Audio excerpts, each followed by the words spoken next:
কেমন আছো সবাই বন্ধুরা? বলো। প্রচন্ড ঠান্ডা বেড়েছে, ঠান্ডা কমার কোনো নাম নেই। আজকে তোমাদের সাথে আমি রান্নাবাড়ি শেয়ার করবো না, একটা জিনিস শেয়ার করবো। জিনিসটা কি বলতো? আটা মাখা। তো দেখো, এই আমি আটা মাখাটা বিশেষ করে সমাধির জন্য রেখেছি। কেন, সমাধির একটা ভিডিওতে আমি দেখেছিলাম যে সমাধি বলেছিল আমি কত কিছু করে আটা মাখি যে আমার রুটি কিছুতেই নরম হয় না। তো আজকে কিন্তু এটা বিশেষ ভিডিওটা আমি সমাধির জন্যই উপলক্ষ করে করছি। আমাদের বেঙ্গলে মানে আমার বাপের বাড়িতেও একটা আটা পাওয়া যায় খুব সাদা টাইপের। ওটা কি আটা, রোলের আটা না কি আটা দিয়ে জলটা গরম করে এনেছি। ঠান্ডা বলে বাসনটা ছুঁয়ে নিয়েছি, বুঝতে পারছি না। এই গরম জলটা দেখো ধোঁয়া উঠছে, ঠিক আছে? তো ঠান্ডার জন্য ধরে নিয়েছি, গরম হলে এটা ধরতে পারতাম না।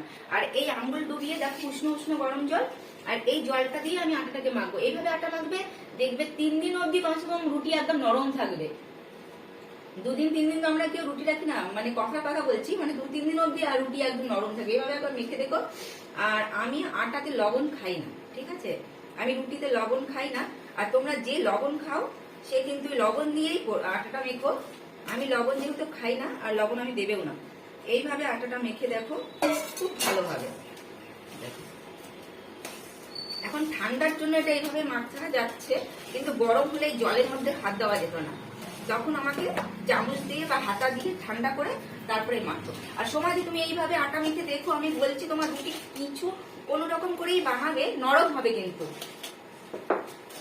এই আটা মাখাটা আমি তোমার জন্যই উপলক্ষ করে বানিয়েছি, কারণ তুমি বলছিলে আমার আটা আমি কোন রকম করে রুটি করি ছাই, আমার রুটি বলে মানে শক্তই হয়, নরম হয় না। তো তুমি এইভাবে মেখে দেখো সমাধি, ভীষণ ভালো হবে কিন্তু।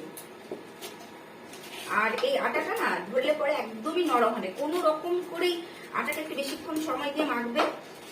আমি একই কথা বলছি যে শীতের সময় বলেই গরম আটাটাকে আমি ধরতে পারছি। এটা গরমের সময় থাকলে হাত দিতে পারতাম না, কারণ আটাটা কিন্তু বেশ গরম হয়ে যায়। দেখো, আটাটা ছুতেই খুব ভালো লাগবে, একদম নরম, একটা অন্যরকম আটা হয়ে যায়। আর এই রুটিটা একদম নরম আর ফুলকো হবে। আমি তোমাকে একটা রুটি করেও দেখাবো। দেখো, গরম জল দিয়ে রেখেছি বলে দেখো বন্ধুরা, আমার কিন্তু আটা মাখাটা হয়ে গেছে। আমাদের যতটা মানে সবার জন্য লাগে, ঠান্ডার দিন একটু বেশি করেই মাখলাম। দুটো রেখে দিলে সকালেও হয়ে যায়, খারাপ হয় না। কি সুন্দর আটা মাখা। গামলাতে একটু সেটে ছিল, ওটা আমি একটু জল দিয়ে লাগিয়ে উঠে নিলাম। দেখো তোমাদের আটা কিন্তু পুরোপুরি মাখা হয়ে গেছে। এবার আমি তোমাকে একটা রুটি করে দেখাচ্ছি। এই আটাটা ছুটে না একদমই অন্যরকম লাগে, নরম তুলতুলে। আর রুটিগুলো খুব ভালো হবে। দেখো, যে যেরকম ডো বানাও, বানিয়ে বানিয়ে রুটি করো। তো আমি এখন ভিডিও করার জন্য দুটো রুটি করবো, কারণ গরমে ঠান্ডার সময় না রুটি মানে বানানোর সাথে সাথেই দেওয়া হয়। রুটিটা তাওয়া বসিয়ে দিয়েছি, তাওয়াটা গরম হোক। আর এদিকে আমি একটা রুটি বেলে দেখাচ্ছি।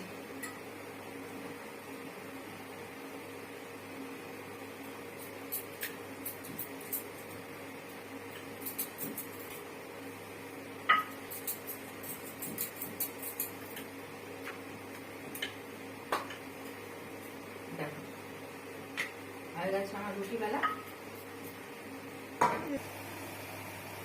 দেখো, তাওয়াটা একটু গরম হবে। দেখো, তাওয়া গরম হয়ে গেছে। এটা আমি রুটিটা দিয়ে দিলাম, আর তোমাদেরকে দেখাবো যে রুটিটা কতটা নরম আর তুলতুলে হয়। দেখো, রুটিটা আমার এক পিঠ হয়ে গেছে। এবার উল্টে দেবো।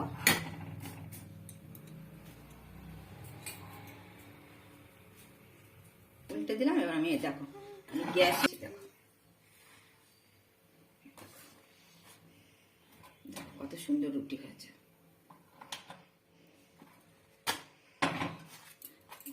রুটিটা দেখো, বললাম না ঠান্ডা বলে ধরা যাচ্ছে। দেখো, রুটিটা একদম হাতের মুঠোতে, দেখছো? রুটিটাকে আমি তোমাদেরকে দেখো কতটা ভাঁজ পড়েছে। আর দেখো, ছিঁড়েও তোমার সুন্দর। আর খুব ভালোভাবে রুটি বানিয়ে দেখো। আজকের ভিডিওটা যদি তোমাদের ভালো লাগে তাহলে প্লিজ একটা লাইক করে দিও।